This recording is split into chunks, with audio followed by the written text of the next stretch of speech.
Welcome back, my friends. It's been a few weeks since I last sat here, but I needed to take some time off. A lot happened in the past year that I really wanted to digest and process before we go into the new year. I hope you were able to do the same. I hope you had the most amazing holiday season, and I would love to wish all of you a really happy new year. I genuinely hope that all your dreams and wishes come true. And speaking of wishes, one of my wishes for the new year is that I would love to continue working on being a more conscious consumer.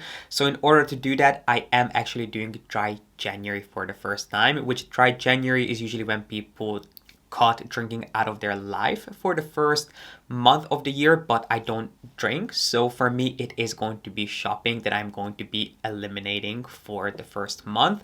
And who knows, maybe even for the second and third, although I don't want to overpromise, but I will definitely try my best not to buy anything in January, which if you also need a break after the holiday craze, feel free to join me. We can do this together. And if you're joining my dry January of not buying anything new, let me know in the comment section. But today I figured I could give you some inspiration by sharing with you some of the luxury pieces that I will no longer buy in 2024. Some of these things I have talked about before and I didn't buy in years prior either, but I am definitely sticking to not buying these in the coming year. So if you'd like to hear what popular luxury pieces I refuse to spend my money on, then make sure to give this video a thumbs up, subscribe down below if you haven't done so yet, and keep on watching. I have to be honest, there were a couple of weeks just around the holidays where not a single day went by without me buying something small or big, especially when the big seasonal sales started. It felt like any time I opened my emails, there would be a new email from one of my favorite retailers telling me about all of my favorite brands that are going on sale, getting a special discount or a special promo code that I could use during the holiday season, which I definitely fell into that trap. I kept buying things that I would have never really considered otherwise. So the first thing that I will not be spending my money on in 2024 is sale pieces. And here I'm not saying that you shouldn't buy something that's on your wish list if it goes on sale, but I would not suggest spending your money on things just because they are on sale. So my rule of thumb is that if I see something that's on sale, I will ask myself if it's something that I would consider spending my money on if it was full price. And I always try to stick to my wish list. So I have a running list of all the things that I would love to add to my collection and pieces that need upgrading or replacing in my already existing lineup. But one thing that I will not do is buy things just for the sake of it. If I find something that's on sale that already exists on my wish list, that's when I will take advantage of a great discount. But otherwise, I will not buy things just because they are on sale, because you can make some really big mistakes that way. And if you don't have a wish list just yet, this is the perfect time to start. Start by writing down all the things that you would love to add to your collection in the new year, or things that need upgrading or replacing, and try to stick to it as much as you can.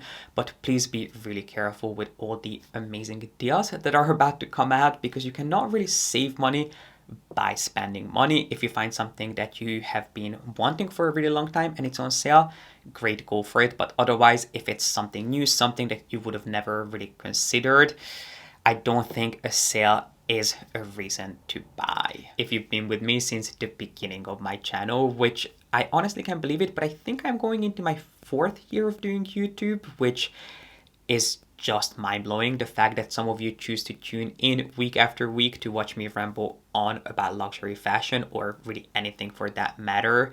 I cannot tell you how surprised I am by it, but how much it means to me. So thank you so much for all your support, all your views, all your likes, all your comments. It really means the world to me. But anyway, if you've been watching me since the beginning, you will remember that I went through a phase of wearing nothing else other than simple black branded t-shirts. I mean, I don't think there is a single luxury brand out there, or at least a luxury brand that I'm interested in and that I often discuss, that I haven't bought a branded t-shirt from. But it is not something that I will do anytime soon, just because I feel like, first of all, these things are becoming more and more expensive, and also it's just simply not my aesthetic anymore. I don't want things that are really clearly branded. I don't want things with huge emblems or large patterns and any sort of print. And this is not to say that I will not buy any designer t-shirts, but if I spend a lot of money on a t-shirt, it is going to be because of the craftsmanship, the cut, and the choice of fabric, not because it turns me into a walking billboard.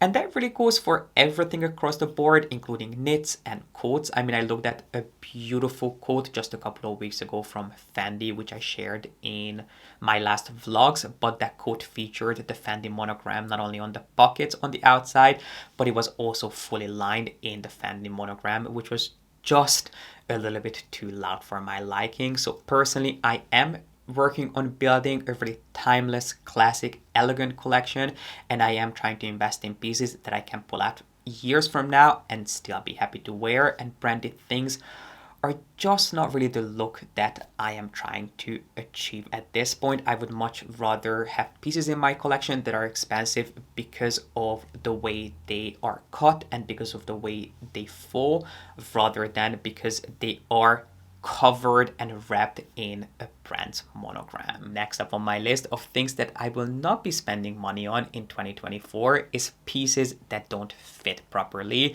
And I know exactly what you're thinking. Gee, this is insane that it took you years to realize that you should not buy things that don't fit you properly. But here I'm mainly talking about 3 scenarios that I know I would have fallen into these traps in previous years. The first one is buying something because it's the last piece that they have in stock, or maybe because it's a limited edition piece, but it's not really the size or the fit that you would go for regularly.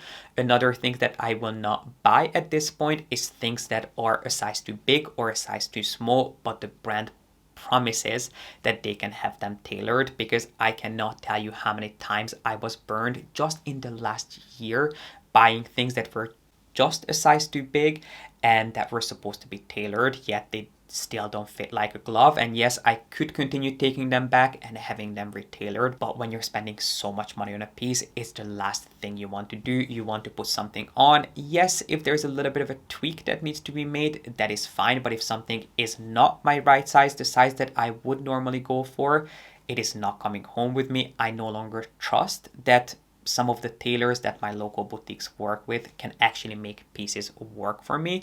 Little tweaks, having things taken up slightly or hemmed, that is perfectly fine, but having, something transformed to a completely different size is not something that I will do at this point. I had an amazing tailor in New York who I don't think was a single piece that they were not able to make work for me. But since moving to Amsterdam, I have not found a tailor that I can fully trust with my more valuable pieces, and they never come back looking the way I want them to when I have them tailored by a brand. So if something is a size too big or a size too small, I will no longer buy it, even if the brand says that they can't have it tailored for me. And the last thing that I won't be buying is pieces that claim to be oversized or slim fit. This has been happening to me a lot, especially weirdly at Hermes and Dior. I feel like even their smallest sizes have been getting bigger and bigger each season. So recently I tried on a couple of pieces at Hermes and even at Dior, and everything was just overwhelming. And when I said, I think this is too big, the response that I got is that, it's meant to be oversized. But there is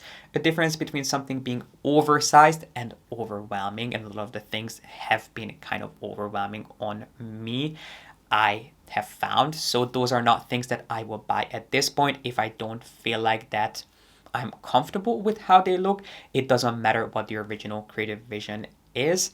If it doesn't fit the way I want it to, it is not a piece that is being added to my collection. I feel like these are not as big of a trend as they used to be, but they are things that I wasted not only a ton of time collecting, but also way too much money, because buying 1 or 2 of these might not be the end of the world, but once you buy 3, 4, and 5, they really do add up, which are back charms, especially Hermes rodeos, which there was a point in time you could not open social media without seeing people raving about their Hermes rodeo collections, which I really haven't seen in quite a while. Let me know if you do. Maybe it's because I don't really pay as much attention to Hermes as I used to, just because I don't really feel like that it is 100% aligned with my aesthetic at this point, but I really have not seen as much of it as I used to. And probably it's also because I'm not really looking for that type of content anymore.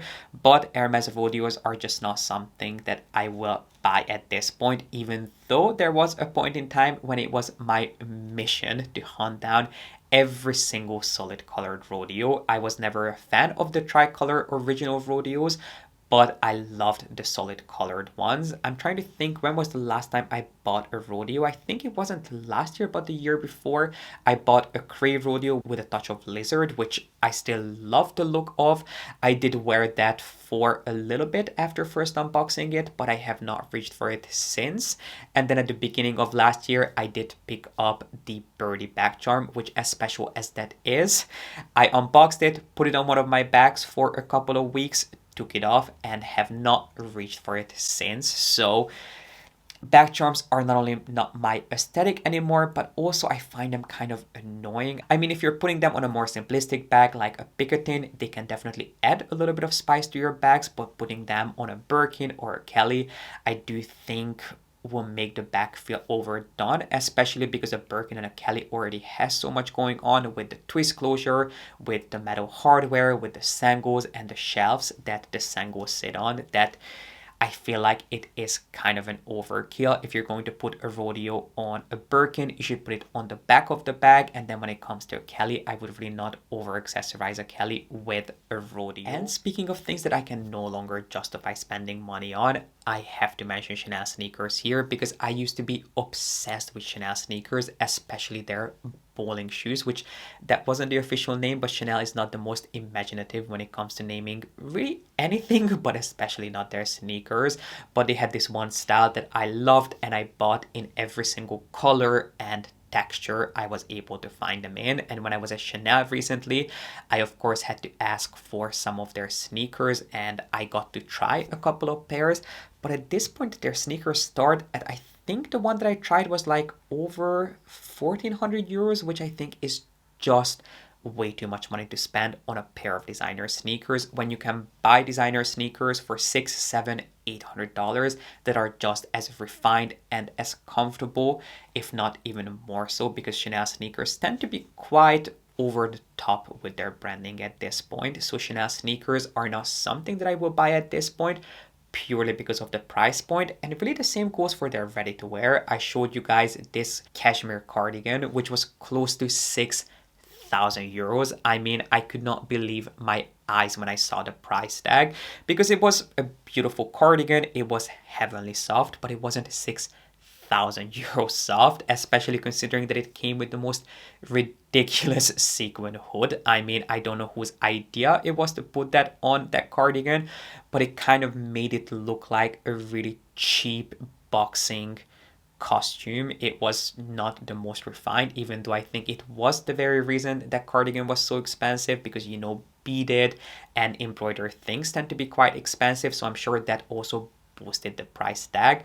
But even spending 4,000-5,000 euros on a simple cardigan, in my opinion, is just an overkill. And I do think that Chanel's pricing is kind of out of control at this point. I tried on a pair of pants that was 5,000 euros, which, you know me, I don't have any issues with spending a little bit more money on beautifully cut, beautifully tailored pieces.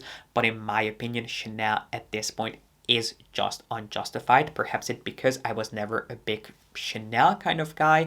I mean, I have bought a couple of pieces of knits and jackets over the years, but I never was the biggest Chanel client. But at this point, I know I'm not going to be, because their things are so unreasonably expensive at this point.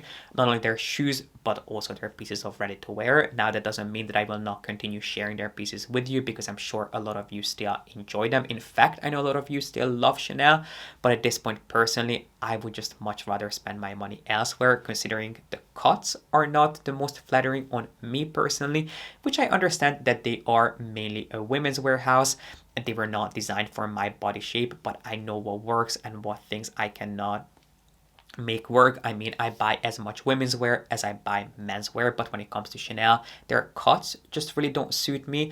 I'm not the biggest fan of how over the top and loud they are with their branding. And to be really honest, I have not seen a single design from Chanel in seasons that really took my breath away. I mean, I could not recall seeing a single piece at Chanel that I am still thinking about weeks later, or at least pieces that I'm thinking about for the right reasons. So Chanel for me is one of those brands that I am putting on the back burner. And again, it's not that I was ever the biggest Chanel fan, but there were always some things that I liked the look and the idea of. But at this point, for the kind of prices they charge, I don't think that it is justified for what you get and for what these pieces will add to your collection. It might be interesting to actually do a dedicated video on these next pieces because it's an interesting philosophical question about when does a classic piece become overdone? Because one thing that I will not be buying in 2024, or I should say another thing that I don't want to be buying, is overhyped, overdone things, pieces that will be referred to as wardrobe staples. So here I'm talking about things like the Chanel Classic Flap, the Love Bracelet, things that are wrapped in the Louis Vuitton monogram, things that you see over and over again, which at one point were considered a classic piece that everyone needed in their collections. But at this point, I think they are way too overdone. And I'm not sure if it's because they have inspired so many other creations and so many other brands, if it's because there are so many dupes and replicas floating around out there that they lost their exclusivity, or it's because of the overexposure on social media. But these are things that no longer take my breath away. And when it comes to spending, thousands of dollars on a piece of jewelry or a bag, I can only really justify spending that kind of money if I'm getting something really unique and special for my money, or if I know that I am buying something that is exquisitely crafted. And let's be honest, the quality of a lot of these designer things have been declining over the years. Habit that I am trying to break this year is shopping while traveling. I should say desperately shopping while traveling, if it doesn't make sense. Obviously, if you are traveling somewhere where the brand that you're looking to buy is a little bit more affordable, or you're on the hunt for a special piece that you couldn't buy at your local boutique, it makes sense for you to buy it while on a trip. But if you are not actually saving any money, if in some cases you're actually spending more, why buy it on a trip when it really just doesn't make sense for you to have to carry something back home when that piece could be purchased at your local boutique with someone that you already know and trust, especially if you're really into, living the luxury lifestyle, you're really into luxury shopping, and you hope to become a serious luxury client at your local boutique. You are hoping to be invited to events, you are hoping to go to trunk shows and be offered, the opportunity to pre-order pieces or even place special orders. You're much better off spending that money at your local boutique rather than buying it while you are abroad or you are at another store. Obviously, if it doesn't make financial sense, of course, if you are saving a lot of money, why not buy it while traveling? But I used to do this in London. Anytime I went to London, I would buy all these things when shopping in London is a lot more expensive than it is, for example, in Europe and even in the States in some cases, when I could have just gone to London, try on all these pieces, and then buy them online wherever I lived at the time. It would have made a lot more sense. It would have made my life a lot easier not having to carry these things. And it even would have been considerably less expensive to just buy them online instead of buying them on the spot. But I feel like a lot of the times when we travel, we feel like that the money that we spend doesn't really count because we are on vacation, so we might as well. So that is something that I'm trying to break, and it might be something that you also want to look into, especially if you travel a lot, because buying things at your local boutique can go a really long way, especially if you are trying to build a long-term relationship with some of your favorite brands. Last but not least, the last pieces that I will not be buying in 2024 might be surprising, especially considering that most of you know me for my love of Hermes, which I still very much enjoy Hermes. My channel is not changing. I will continue reporting on the latest Hermes launches.